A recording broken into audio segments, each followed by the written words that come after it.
Era uma noite fascinante, uma daquelas noites, meu amável leitor, que só pode haver quando somos jovens.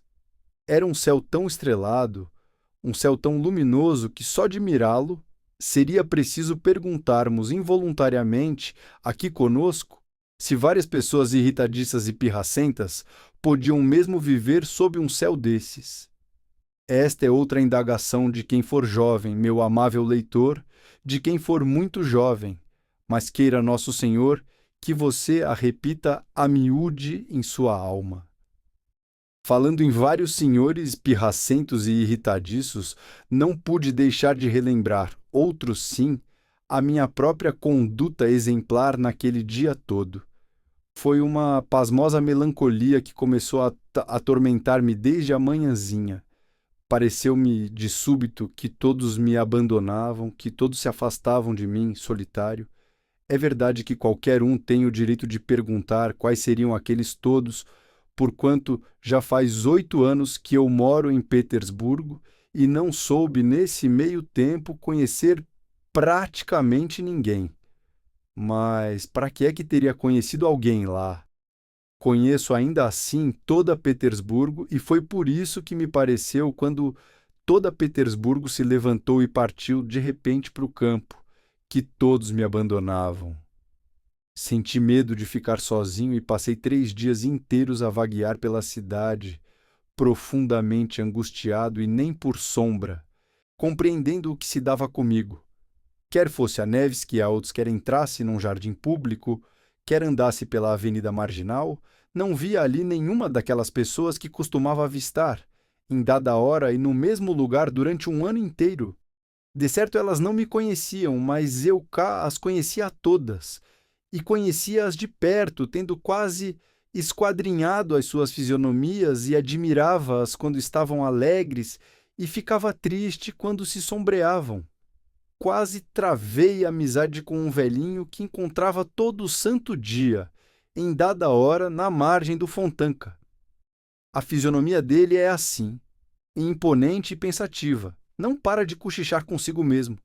Agita a mão esquerda e segura com a direita uma bengala comprida e maciça, munida de um castão dourado. Até esse velho reparou em mim e demonstra-me uma franca simpatia. Se eu não aparecesse por acaso, em dada hora, no mesmo lugar do Fontanka, tenho certeza de que ele se entristeceria. É bem por isso que estamos, às vezes, para nos curvarmos um na frente do outro, sobretudo quando estamos ambos bem-humorados. Encontramo-nos ontem, sem nos termos visto por 2 dias inteiros, e já íamos tirar os chapéus para nos saudarmos no terceiro dia, mas ainda bem que nos tivéssemos recobrado a tempo. Abaixamos então as mãos e passamos um rente ao outro, cheios de simpatia mútua. Conheço também os prédios. Quando vou passando, é como se cada um deles se adiantasse a mim naquela rua, olhasse para mim com todas as suas janelas e me dissesse: Bom dia, como está o senhor? E eu estou bem, graças a Deus, e vou ganhar, no mês de maio, um andar a mais. Ou, como está o senhor? E eu, a partir de amanhã, serei reformado. Ou então, quase me queimei todo e levei um susto dos grandes, etc. Tenho meus favoritos no meio dos prédios, tenho amigos do peito. Um deles se dispõe a fazer tratamento neste verão com um arquiteto. Vou visitá-lo de propósito. Todos os dias, para que não o estraguem de algum jeito, Deus o preserve com esse tratamento. Mas nunca me esquecerei da história que ocorreu a uma casinha Rosicler, bem bonitinha. Era uma casinha de alvenaria, um amor de casinha, e olhava para mim com tanta afabilidade e com tanto orgulho para seus canhestros vizinhos que meu coração se rejubilava quando me acontecia passar por perto. E eis que estou caminhando na semana passada pela sua rua e ouço, ao mirar essa minha amiguinha, um grito lastimoso. Pois me pintam de amarelo. Facínoras bárbaros. Não pouparam nada, nem as colunas, nem as cornijas. E minha amiguinha ficou amarela feito um canário. Quase tive um derramamento de bilis por causa disso e até agora não tenho forças para rever aquela pobre casinha mutilada, pintada da cor do celeste império. Assim está entendendo, meu leitor, em que sentido conheço toda Petersburgo. Já disse que uma angústia me atormentara, antes que atinasse para o motivo dela por 3 dias inteiros. Além de me sentir mal na rua, fulano não está, Beltrano tampouco, e que fim será que levou Cicrano, e não me sentia à vontade nem mesmo em casa. Gastei 2 tardes em cismar. O que é que me falta neste meu canto? Por que é que fico tão acanhado nele? Perplexo, fitava as minhas paredes verdes e fuliginosas, o teto coberto de teias de aranha que Matriona cultivava com muito sucesso, passava em revista todos os meus móveis, examinava cada cadeira a pensar se o problema não consistia porventura nela, é que, se apenas uma cadeira minha não estiver no mesmo lugar onde estava ontem, não me sinto mais à vontade. Olhava pela janela e era tudo em vão. Não havia nenhum alívio. Até resolvi chamar por Matriona e logo a censurei num tom paternal por aquelas teias de aranha e pelo seu desleixo em geral. Todavia, ela não fez outra coisa senão olhar para mim com espanto e ir embora sem responder uma só palavra, de sorte que as teias de aranha permanecem até agora tranquilamente suspensas onde pendiam. Afinal, foi apenas esta manhã que adivinhei o motivo. Puxa vida, mas eles lá escapolem de mim para o campo. Que me desculpem por essa palavrinha trivial, mas não me dispunha então a falar em alto estilo, porque tudo quanto existia em Petersburgo já fora ou estava indo para o campo, porque todo senhor respeitável e bem apessoado que contratava um carro de aluguel logo se transformava diante dos meus olhos num respeitável pai de família, o qual se encerrava, uma vez cumpridas as suas banais tarefas de servidor público, no seio de sua família e saía com ela, leve e solto, da cidade, porque agora cada transeunte tinha uma aparência bem peculiar, pronta para dizer a quem ele encontrasse pelo caminho: estamos aqui, meus senhores, tão só assim, de passagem, mas partiremos dentro de 2 horinhas para o campo. Quando se abria uma janela em que tamborilavam primeiro os dedinhos finos e brancos como o açúcar de uma mocinha bonita e assomava para chamar um mascate com flores em potes, a cabecinha dela, eu imaginava na hora, de imediato, que aquelas flores seriam compradas tão só assim, ou seja, sem a menor intenção de os moradores se deliciarem com a primavera e as flores num abafadiço apartamento urbano, e que todo mundo se mudaria muito em breve para o campo e levaria aquelas flores também. Como se isso não me bastasse, já progredira tanto nesse meu novo e especial gênero de descobertas, que conseguia definir corretamente, apenas olhando para quem se mudava, em que casa de veraneio haveria de morar. Os habitantes das ilhas Kameny e Aptekarsky, ou então da estrada de Peterhof, destacavam-se pelo refinamento assimilado de suas maneiras, a par de seus elegantes trajes estivais e daquelas belíssimas carruagens que os transportavam. Os habitantes de Pargolovo e de certas regiões mais distantes impunham-se à primeira vista com o seu bom senso e sua seriedade, enquanto quem rumasse à ilha Krestovsky distinguia-se por seus ares de imperturbável jovialidade. Quando me deparava por acaso com uma longa procissão de carroceiros que palmilhavam indolentemente com as rédeas nas mãos ao lado das suas carroças, abarrotadas de diversos móveis, mesas, cadeiras, canapés turcos e não turcos, e de outros utensílios domésticos a formarem montes inteiros, em cima dos quais, além disso tudo, tronava a miúde, sentada no topo de um carroção daqueles, uma mofina cozinheira a guardar, como a menina dos olhos, o cabedal de seus amos. Quando olhava para as barcas sobrecarregadas de trastes caseiros, que deslizavam pelo Neva ou pelo Fontanka até o Riacho Negro e as ilhas, tais carroças e barcas decuplicavam-se, centuplicavam-se aos meus olhos, e parecia-me que tudo se levantara e fora embora, que tudo se Mudava caravana após caravana para o campo. Parecia mesmo que toda Petersburgo ameaçava tornar-se um deserto. Tanto assim que acabei por me sentir envergonhado, ofendido e entristecido, pois não tinha para onde nem por que me mudar. Estava prestes a ir atrás de qualquer carroça, a acompanhar qualquer senhor bem apessoado que contratasse um carro de aluguel, porém nenhum senhor desses, decididamente ninguém me convidara a segui-lo, como se todos se esquecessem de mim, como se eu fosse, de fato, estranho para todos eles.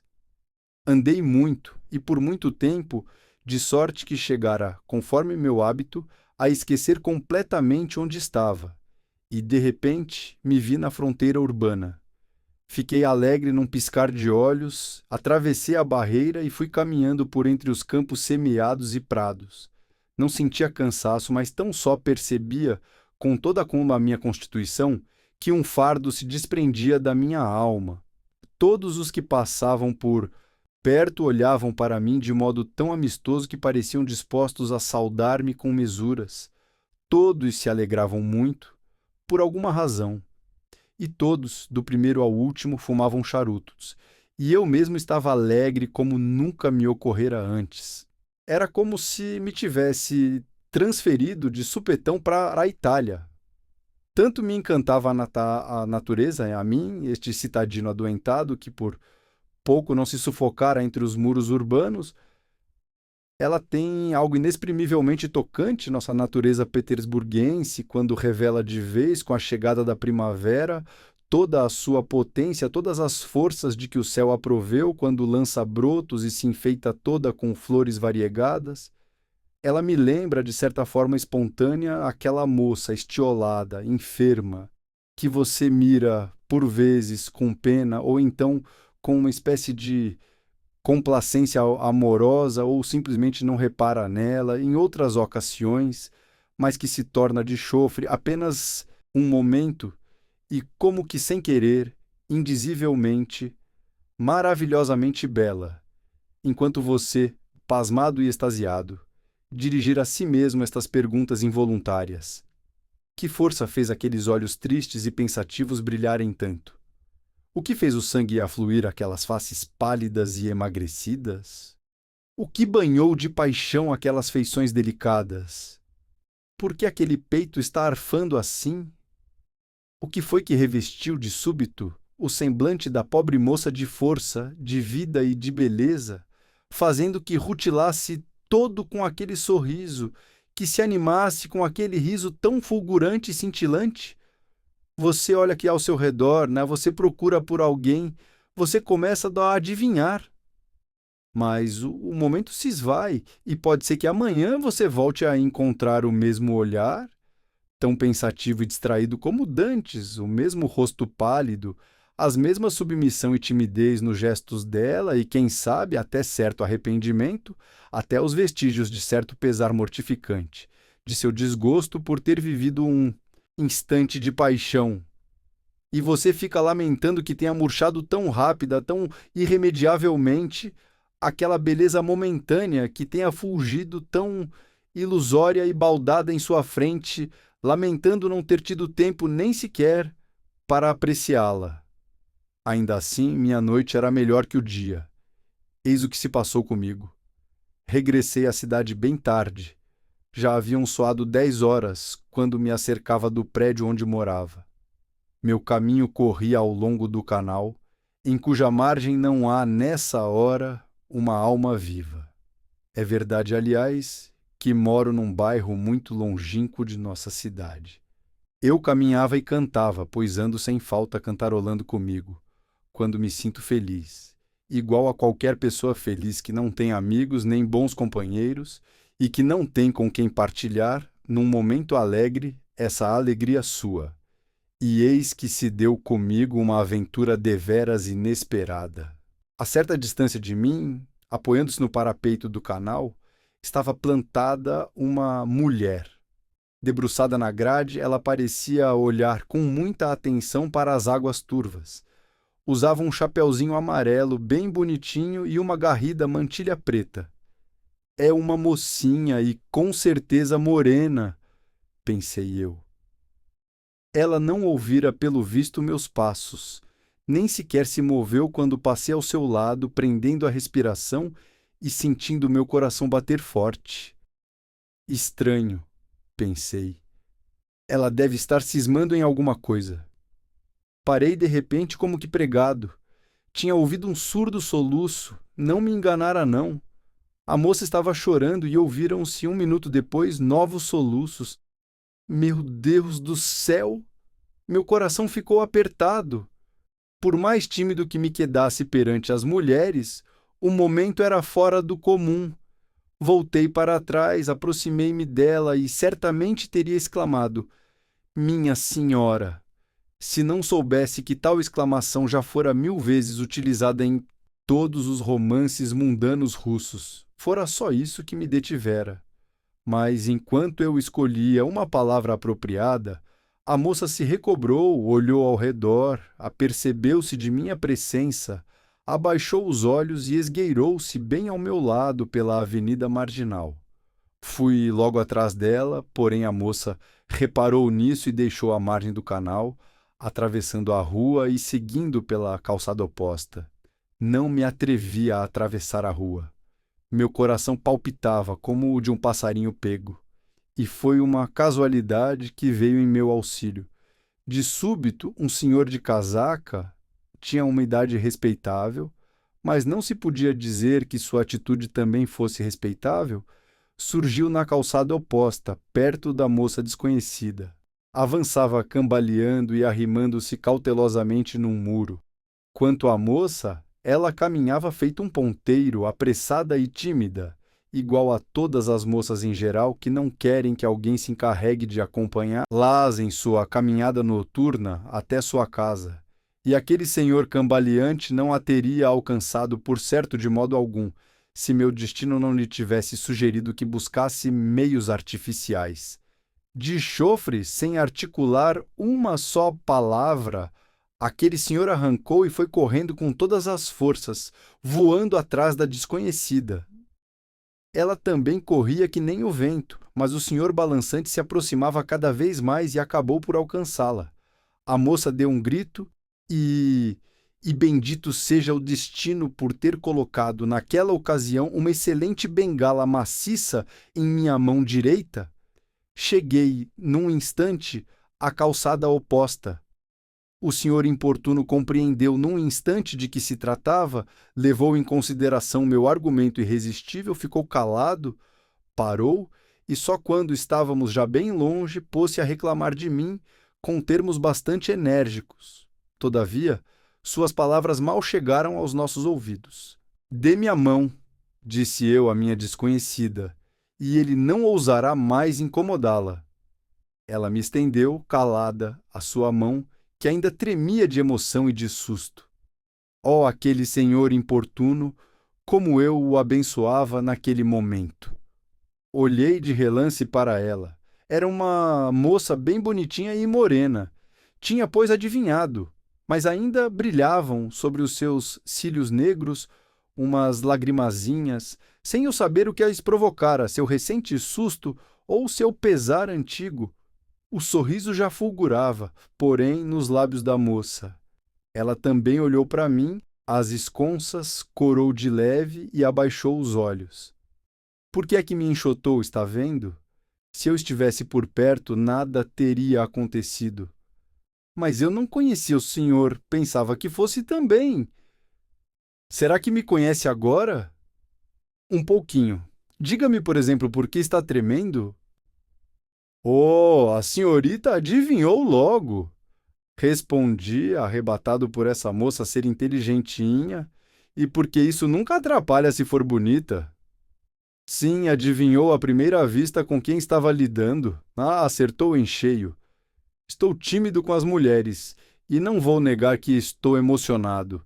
Não menos do que a senhorita esteve há 1 minuto quando aquele senhor a assustou. Também me sinto como que assustado agora. Parece um sonho, mas nem mesmo em sonhos eu imaginava que um dia fosse falar com alguma mulher por aí. Como? Será possível? Sim, Caso minha mão trema, é porque nunca tocou nela ainda uma mãozinha tão bonitinha quanto a sua. Desacostumei-me completamente das mulheres, ou melhor, nunca me tinha acostumado a elas. É que vivo só. Nem sei como se fala com as mulheres. Nem mesmo agora sei. Será que lhe disse por acaso alguma tolice? Diga-me francamente. Logo vou avisando que não sou melindroso. Não foi nada, não. Bem ao contrário. E desde que o senhor exige que eu fale às claras, digo-lhe que as mulheres gostam dessa timidez. E se o senhor quer saber mais, eu também gosto dela e não vou enxotá-lo até chegarmos à minha casa. A senhorita fará. Comecei sufocando-me de tão enlevado, que eu deixe, na hora, de ser tímido. E então, adeus a todos os meus meios. Seus meios? Que meios são esses para que servem? Pois isso aí já é mal. Desculpe, não vou mais repetir. Essa palavra me escapou. Mas como é que a senhorita quer que, numa ocasião dessas, eu não tenha vontade? De me agradar, é isso? Pois é, mas faça, pelo amor de Deus, faça-me o favor. Veja bem quem sou eu. É que já tenho 26 anos, mas ainda não conheci ninguém, nunca. Como é que poderia falar bem com jeito e propósito? A senhorita é quem vai ganhar. Se estiver tudo claro, se eu me abrir, não sei ficar calado quando meu coração se pôs a falar. Mas tanto faz mesmo. Nenhuma mulher, nunca, jamais, será que acredita? Nenhum encontro. Apenas fico sonhando todos os dias que encontrarei finalmente alguém, algum dia. Ah, se soubesse quantas vezes me apaixonei dessa maneira. Mas como, por quem? Por ninguém. Pelo meu ideal, por aquela que só veria em sonhos. Estou criando cá em meus sonhos romances inteiros. Oh, a senhorita não me conhece. É verdade, já que não se pode viver sem isso, que encontrei 2 ou 3 mulheres ali, só que seriam mulheres mesmo? Umas donas de casa somente? Mas farei a senhorita rir. Vou contar-lhe como pensei várias vezes em puxar conversa assim, simplesmente com alguma fidalga no meio da rua. Se ela estivesse sozinha, bem entendido, em puxar uma conversa, digamos, tímida, respeitosa, passional, em dizer que estava morrendo de solidão para ela não me enxotar, que não possuía meios de conhecer ao menos qualquer mulher que fosse, em inculcar aquela fidalga que uma mulher tinha até mesmo a obrigação de não rejeitar a tímida súplica de um homem tão infeliz como eu. Pois, afinal, tudo quanto eu exigir consiste apenas em dirigir-me, por compaixão, 2 palavras fraternas, quaisquer que sejam, em não me enxotar logo de cara, em acreditar em mim sem prova alguma, em escutar aquilo que eu disser, até em zombar de mim se ela quiser, em dar-me esperanças, em dirigir-me 2 palavras, apenas 2 palavras, e depois, nem que eu nunca mais volte a vê-la. Mas a senhorita está rindo. Aliás, é para isso que lhe falo. Não se aborreça. Estou rindo porque é seu próprio inimigo. Mas se o senhor tentasse, conseguiria na certa, nem que estivesse, quem sabe, no meio da rua mesmo. Quanto mais simples, tanto melhor. Nenhuma mulher bondosa, a não ser que fosse boba ou estivesse zangada demais por algum motivo em tal momento, ousaria mandar o senhor embora sem lhe ter dito essas 2 palavras pelas quais está implorando tão timidamente. Aliás, o que estou dizendo? Tomaria o senhor com certeza por um doido, mas eu cá julgava por mim mesma. É que sei muito bem como as pessoas vivem por aí. Oh, como lhe fico grato, exclamei. A senhorita não sabe o que acabou de fazer por mim. Está bem, está bem. Mas diga-me como adivinhou que eu seria uma mulher com quem. Pois então, uma mulher que acha digna de atenção e amizade, numa palavra que não seja apenas dona de casa, conforme o senhor diz. Por que se atreveu a chegar perto de mim? Por quê? Por quê? Mas a senhorita estava sozinha e aquele senhor afoito demais e agora é noite. Concorde você mesma que era o dever. Não, não, antes ainda. Lá do outro lado da rua. Pois o senhor queria aproximar-se de mim, não queria? Lá do outro lado da rua? Mas juro que não sei como lhe responder. Tenho medo.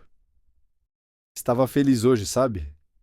Estava andando, cantando, estava fora da cidade.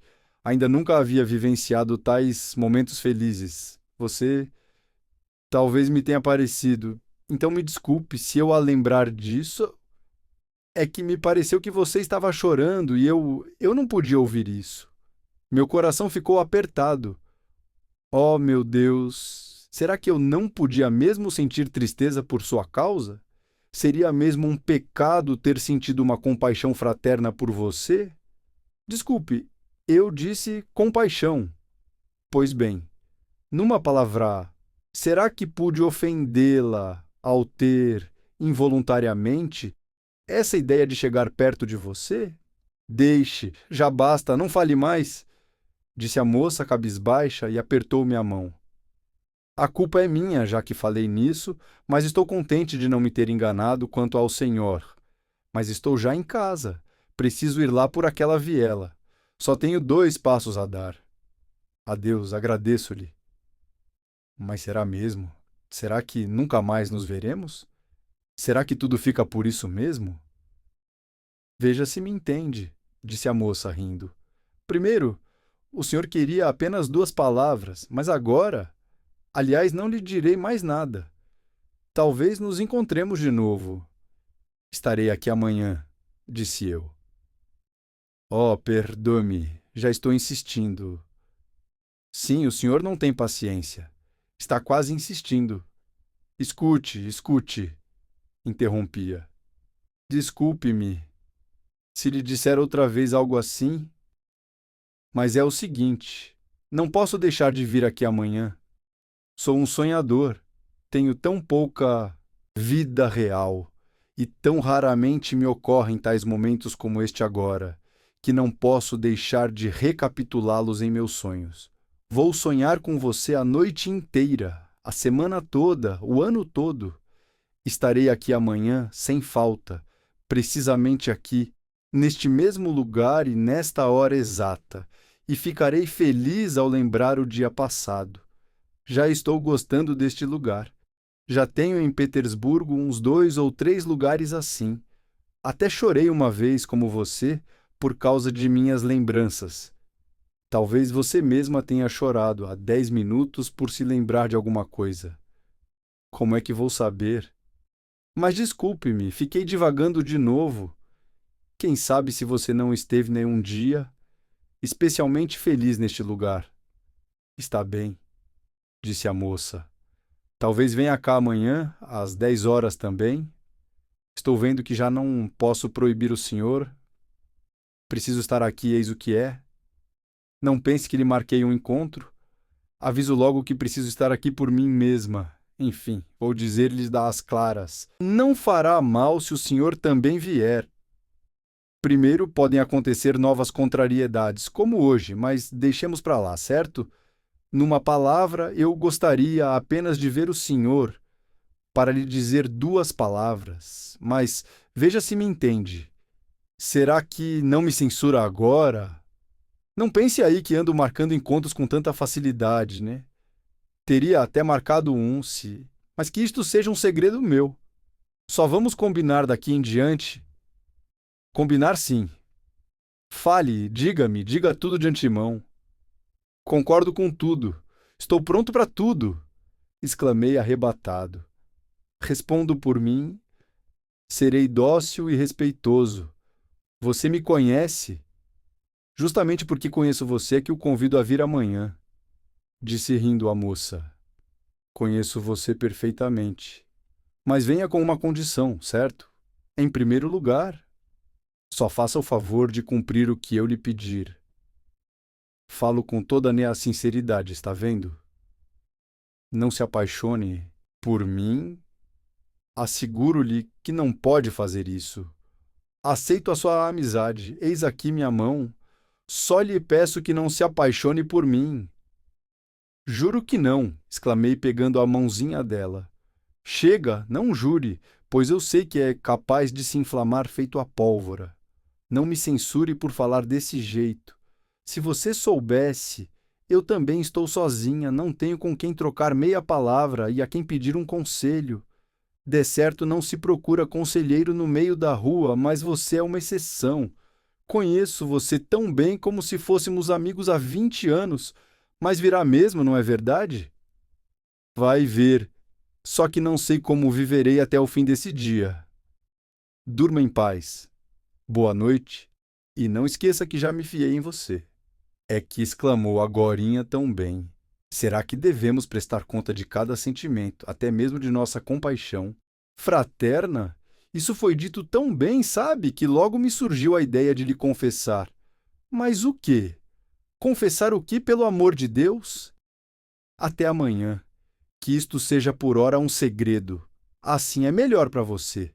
Há de parecer um romance, ao menos de longe. Talvez eu lhe conte amanhã mesmo, talvez não conte. Ainda lhe falarei antes disso, a gente se conhecerá melhor. Oh, mas é amanhã mesmo que lhe contarei tudo sobre mim. Mas o que é isso? É como se um milagre se desse comigo.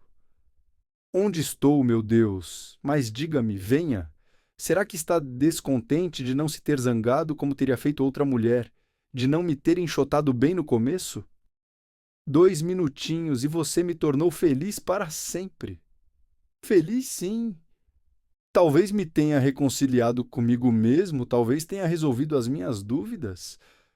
Como é que vou saber? Talvez haja tais momentos em minha vida, pois amanhã eu lhe contarei tudo. Você vai saber tudo, tudo mesmo. Está bem, combinado. É você quem vai começar. De acordo. Até a vista. Até a vista. E nós nos separamos. Fiquei andando a noite inteira. Não conseguia decidir voltar para casa. Estava tão feliz. Até amanhã. Até